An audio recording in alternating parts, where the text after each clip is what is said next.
Chapter 3. Boys with No Chance. In the blackest soils grow the fairest flowers, and the loftiest and strongest trees spring heavenward among the rocks. J. G. Holland. Poverty is very terrible, and sometimes kills the very soul within us. But it is the north wind that lashes men into Vikings. It is the soft, luscious south wind which lulls them to lotus dreams. Oyuda. Poverty is the sixth sense. German proverb.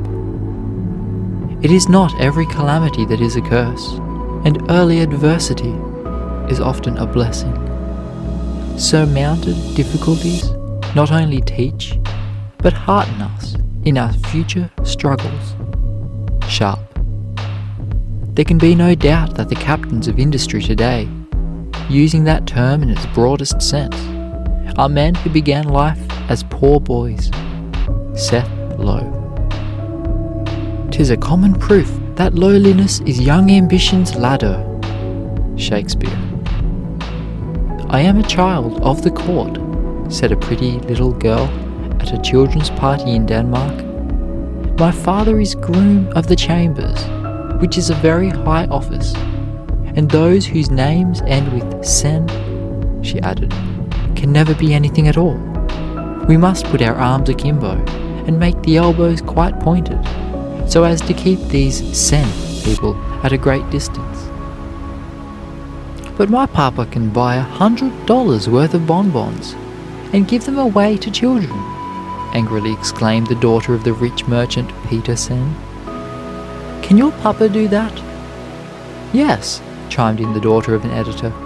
My papa can put your papa and everybody's papa into the newspaper. All sorts of people are afraid of him, my papa says, for he can do as he likes with the paper. Oh, if I could be one of them, thought a little boy peeping through the crack of the door, by permission of the cook for whom he had been turning the spit. But no, his parents had not even a penny to spare, and his name ended in sen. Years afterwards, when the children of the party had become men and women, some of them went to see a splendid house filled with all kinds of beautiful and valuable objects. There they met the owner, once the very boy who thought it so great a privilege to peep at them through a crack in the door as they played. He had become the great sculptor Thorwaldsen. This sketch is adapted from a story by a poor Danish cobbler's son, another whose name did not keep him from becoming famous. Hans Christian Andersen. There is no fear of my starving, father, said the deaf boy, Quito, begging to be taken from the poor house and allowed to struggle for an education. We are in the midst of plenty, and I know how to prevent hunger. The Hottentots subsist a long time on nothing but a little gum. They also, when hungry, tie a ligature around their bodies. Can I not do so too? The hedges furnish blackberries and nuts, and the fields turnips. A hayrick will make an excellent bed. The poor deaf boy with a drunken father, who was thought capable of nothing better than making shoes as a pauper, became one of the greatest biblical scholars in the world. His first book was written in the workhouse. Creon was a Greek slave, as a writer tells the story in Kate Field's Washington, but he was also a slave of the genius of art. Beauty was his god, and he worshipped it with rapt adoration.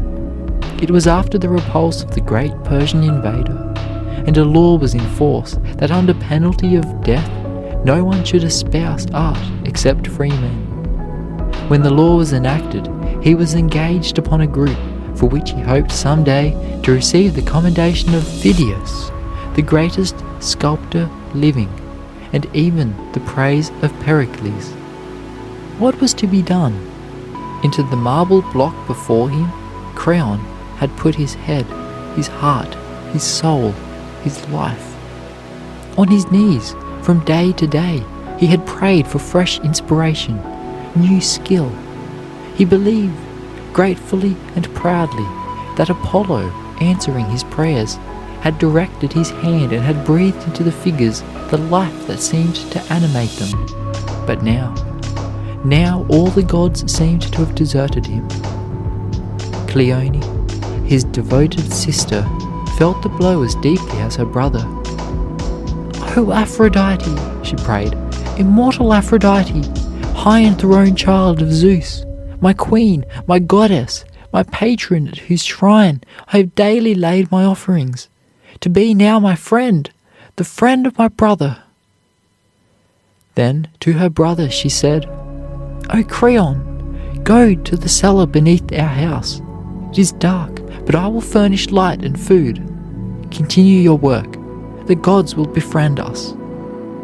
To the cellar Creon went, and guarded and attended by his sister day and night, he proceeded with his glorious but dangerous task.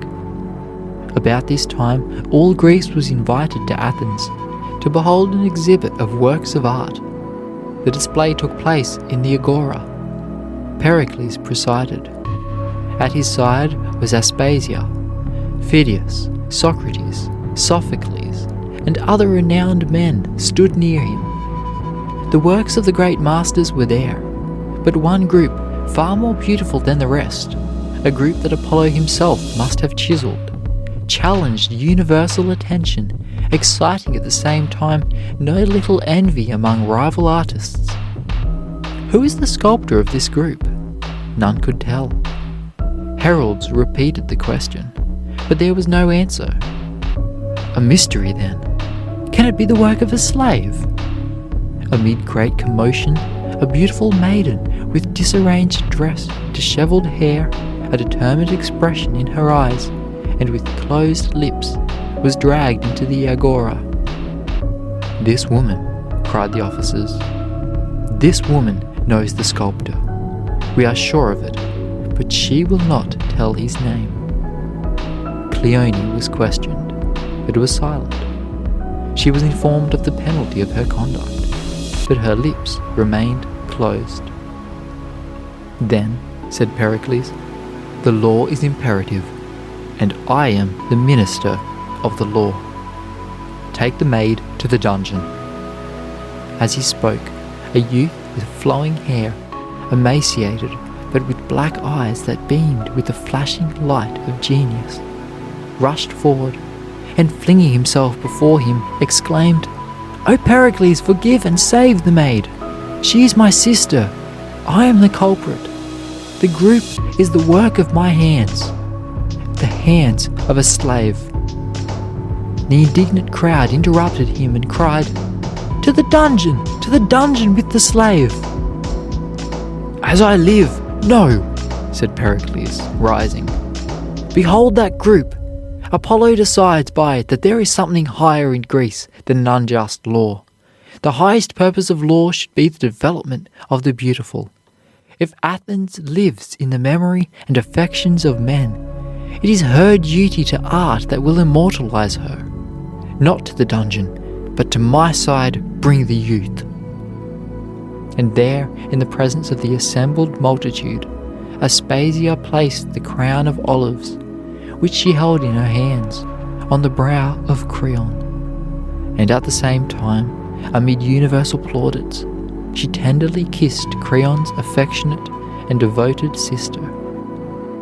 The Athenians erected a statue to Aesop, who was born a slave, that men might know that the way to honor is open to all. In Greece, wealth and immortality were the sure reward of the man who could distinguish himself in art, literature, or war. No other country ever did so much to encourage and inspire struggling merit. "I was born in poverty," said Vice President Henry Wilson. "Want sat by my cradle. I know what it is to ask a mother for bread when she has none to give. I left my home at 10 years of age and served an apprenticeship of 11 years